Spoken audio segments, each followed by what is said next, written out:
सर्वमंगल मांगल्ये शिवे सर्वार्थसाधिके शरण्ये त्र्यंबके गौरी नारायणी नमोस्तुते।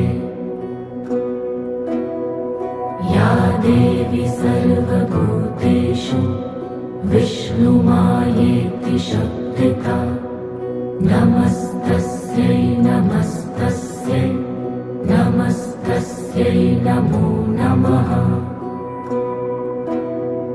या देवी सर्वभूतेषु चैतन्येत्यभिधीयते नमस्तस्यै